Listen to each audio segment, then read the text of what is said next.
Hey folks, Pat here from DNS, and this Madison area fishing report is current as of July 12th.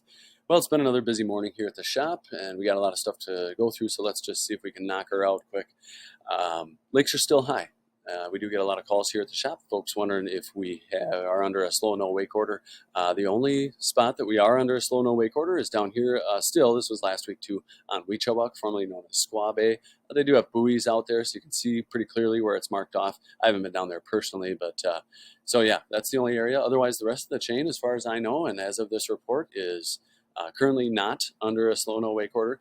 It is interesting, though, if you look at the lake levels that they have posted on the county's website here, they all are above what they consider the summer max. And somebody pointed out online that I saw that they're above the levels where they have declared slow no wake orders in the past. So I guess I'm not complaining. Slow no wake orders aren't great for business. But yeah, just wanted to keep you all posted here on that and let what we know now. And if you feel like you need an update, feel like you want to call the shop, 241-4225, we can let you know what's going on out there. Otherwise, a little bit of shop news here quick. We have leeches. We still have a good batch of leeches, and I guess I'm getting another batch today. It's also a good batch of leeches. So if you want to stock up, that opportunity will extend at least into next week. So swing by and get stocked up. The leeches can last quite a bit of time if you take care of them a little bit. It's frogging season out there. So switched out this end cap here on the end, got all our frogs out. It's a great time, great way to fish for largemouth bass, especially. So swing in, check out what we got. I'm pretty excited about this company we started carrying called Copper Red baits.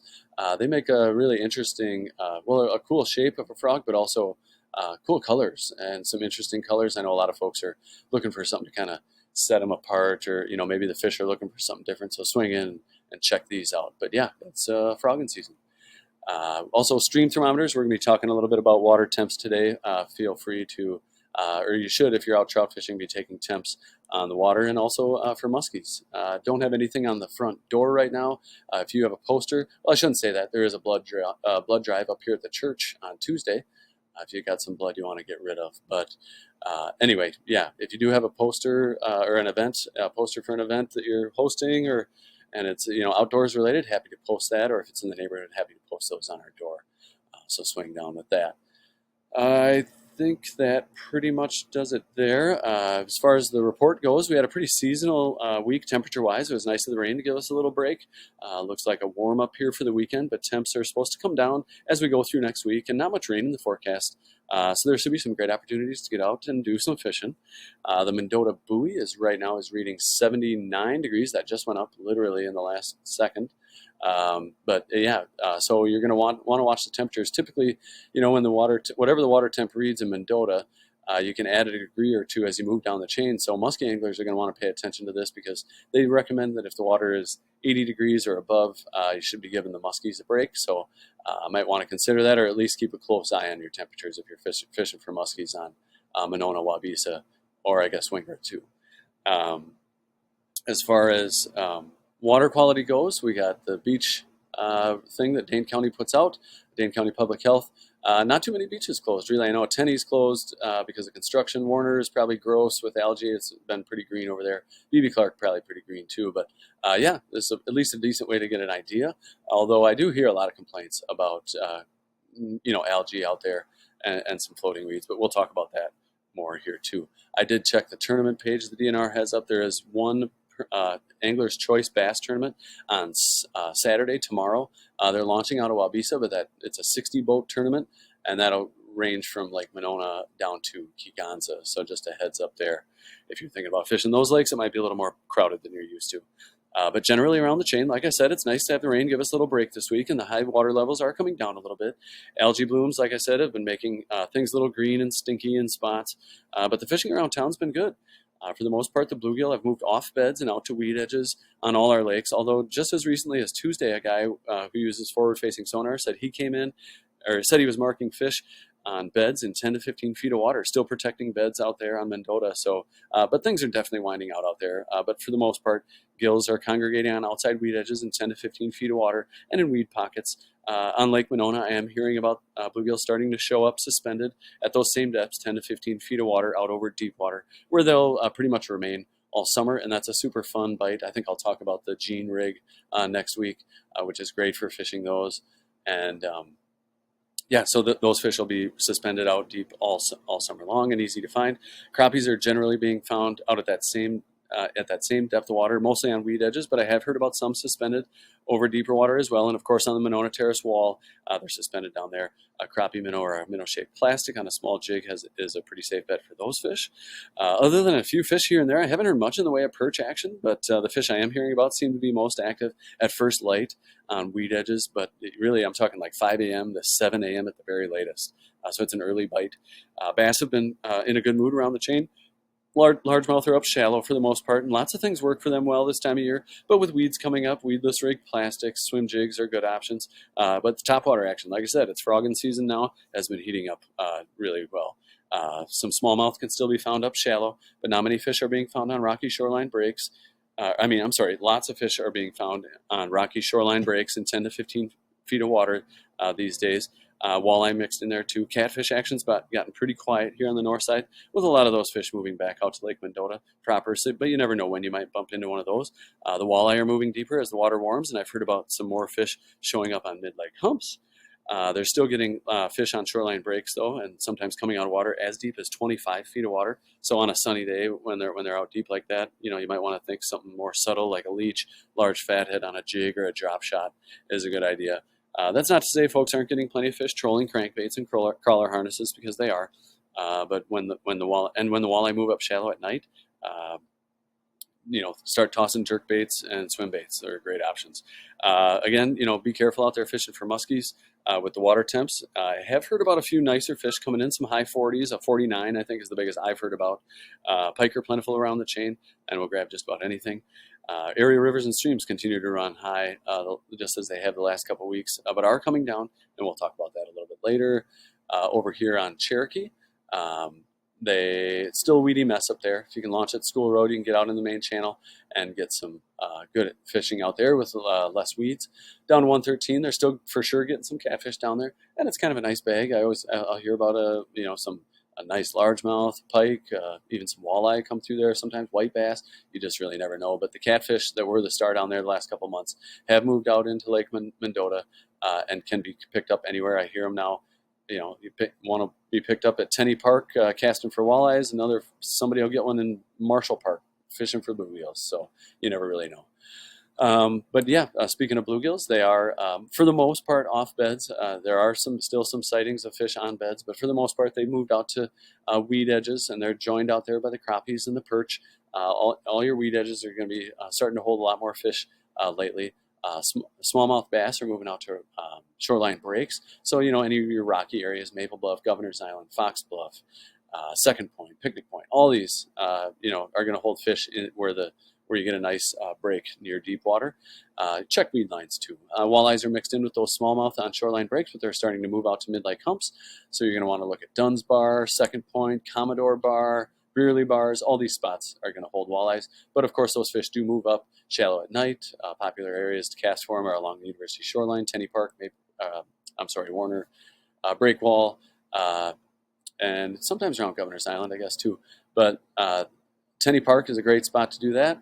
There has been some good action out there even during the day. They're getting some fish below the locks, but that action has been hit or miss. If you've got a kid you want to keep busy with a bunch of tiny bluegills, Tenney Park Lagoon is loaded with them. Otherwise, a good largemouth bass population in there, and a big carp if that's your thing. Otherwise, yeah, they're getting some fish in the river where it dumps out here on Lake Monona. Otherwise, kind of the same deal on Monona. A lot of green algae, depending on which way the wind's blowing, can be kind of gross. A lot of floating weeds floating around, causing some headaches. But the fishing's still been good. There have been bluegills up shallow and on weed edges in that 10 to 15 feet of water all around the lake. Heard about a decent perch bite early in the mornings along the Lake Monona shoreline. The Monona Terrace wall has had some good action for bluegills during the day. Crappies come in the evenings, and down to the triangles down here. They've had the weed cutters in Monona Bay. They are not cutting weeds in a lot of other shoreline spots around town because I guess to try to get the water moving out, they're concentrating on some of these narrow points and channels, trying to get those weed free so that all this water we've got in the system right now can exit faster. But Monona Bay at Brittingham park has been seeing some good gill action, and they have had the weed cutters in there, so it's better conditions. Otherwise, around the chain, shore fishing has been a little difficult with the weeds. On Lake Wingra, tons of small gills, lots of largemouth, good muskie population. Problem is the weeds in there are pretty bad, but I have heard about some good action below the Wingra Dam over here, so that's worth a look in the little river down there, Murphy Creek or whatever it's called. Otherwise, there's some action over here in Weechawuk and Turville Bays. Heard about a few fish in there. Down to Lottis Park, some fish in there. Mud Lake, Dredge Hole, got a good panfish action. Look at the weed edges there, or maybe even crappies suspended over the deep water in the Dredge Hole. Otherwise, the shallow areas around that have been holding a lot of largemouth bass lately. Good largemouth bass population in Lake Wabisa too, so those anglers fishing that tournament this weekend should find some good luck. The south end of the lake is holding good bluegills, as is the north end near Lake Farm and out from the Green Lantern. Heard about some good action there. Walleyes, I haven't heard a ton out of Wabisa. A little bit of action out here. A lot of guys trolling out this way from Babcock down to Bible Camp, but also some folks getting them jigging out there too. Some good fishing below the Babcock Dam. I heard a couple folks getting some good bass over there.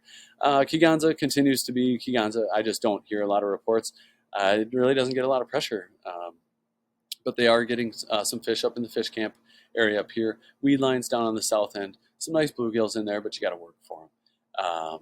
Lake Kegonsa State Park has a good walleye bite early in the morning that I've heard about out from there. Otherwise, I guess that pretty much does it for the chain. Not going to have a whole lot to talk about. Otherwise, down on the Rock River, they've been under a flood watch and high water, slow no wake order in the river for a while. I think that order only extends above Lake Koshkonong, so you could check the Indian Ford Dam. Always a chance for a nice mixed bag of fish in there, and the catfish are getting more active now. I don't think there's a slow no wake order out on Lake Koshkonong, and they have been getting some walleyes. I just don't hear a lot of reports out of there. I think a lot of people are kind of staying away because of the high water lately, but I'd look at the Black Hawk Island area up here. Trolling, I know, has been effective. Haven't heard much out of the river itself. Like I said, there's been a slow no wake order in effect for the river all the way up from the lake. Usually this time of year, the Jefferson Dam has a nice mixed bag of fish, including some nice flathead catfish that you can find in there. But of course, the water's high, and I haven't heard anything about that lately. Up to Beaver Dam, got a good eater-sized catfish bite going on over there. Devil's Lake, they're getting some fish out here. I heard they are suspended now. It sounds like 25-ish feet down, in as deep as you can find fish at 25 feet of water. You'll probably find some willing trout in there, and a walleye minnow seems to work good for those. On the river, river's high, but it's not unfishable anymore, so that's good, and it's coming down. The flows down here in Muscadet were considerably higher than they were up at the Dells, so that tells you that the water is moving out of the system. But yeah, if you're fishing the river, do be careful. There's some floating debris still around, and the water is high but not unfishable. But look to your normal seasonal haunts for these fish. Deeper corners, behind sandbars, stuff like that. The dams are always a pretty safe bet for a nice mixed bag of fish. Never really know what you'll find there. On Lake Wisconsin, I have heard about a lot of fish being found in the on breaks. Some walleyes, a nice mixed bag of sheep's head and walleye or white bass too. Got some panfish in the shallow bays, and I'm gonna put this on pause here. But do be careful if you're in Lake Wisconsin. I have heard about some straight up floating trees in there. So just 1 second, I'll be right back. All right, and we're back. So yeah, anyway, the river is, like I said, high. It's coming down though. I haven't heard a ton of reports. Check all your dams. The flowages have all been fishing pretty well from what it sounds like. But the Castle Rock Dam, Petenwell Dam, always a nice mixed bag of fish. And on all the flowages and stuff, they've been getting walleyes and white bass and sheep's head, it sounds like. But yeah, so there's that. Mississippi River has been raging. Looked like the folks at the Clements barge were going to get their barge back up and running again. I shouldn't say back in the water, but up and running again. And so that's a good sign that the river is coming back down. But I think I'd heard the Coast Guard had shut the river down to any traffic. And I know a few guys that were in tournaments that they canceled out there. So that's good to hear that the water is at least starting to come down. Over to Milwaukee, it looks like the Milwaukee River is still running pretty high. So but there's plenty of smallmouth and pike waiting there for you when the levels do come back down. Otherwise, they're still getting cohos out here. I was just talking to a good customer of the shop. He was up at Port Washington just the other day, and they were getting cohos from shore this week. It all depends on the wind and which way the cold water is blowing in there. But otherwise, the charter folks are focusing more on kings. It sounds like these days. Speaking of charter folks, Noah Humfeld, friend of the shop and awesome YouTube sensation, has a video out about small boat summer king fishing. So if you want to book a trip with him, he's got those fish dialed, and it's a cool video. Check it out on his YouTube channel. I don't know what else we have other than to talk about trout. So yeah, we've had a lot of water lately, and the streams have been cloudy, and so it's been a little bit of a challenge to find fish. But if you head up into headwater creeks, I don't know if you saw, I made a post earlier this week. Or on Wednesday I was out, and I had to look around for fishable water that wasn't chocolate milk dirty. But then when you found the fishable water, you had to see if it was warm enough. So like I mentioned in the intro, we have stream thermometers here. You do want to carry one of those when you're out on the trout stream. If the water's 67 degrees, go find something else to do. But honestly, like, I've fished around, I actually on Wednesday, I casted in a couple spots that I know are holding fish.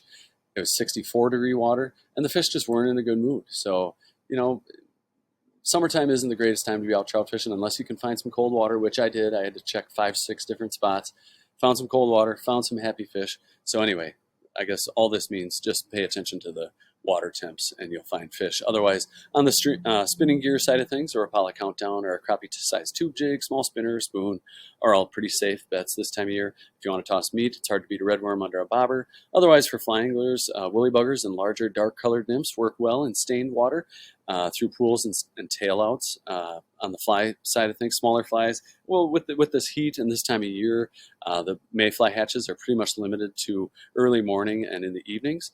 So definitely have some dries on hand if you're fishing those times. Otherwise, during the day, if it's not too hot, you can run those versions in mayfly nymphs. It's hard to beat like a beadhead pheasant tail. It's going to catch you fish for sure.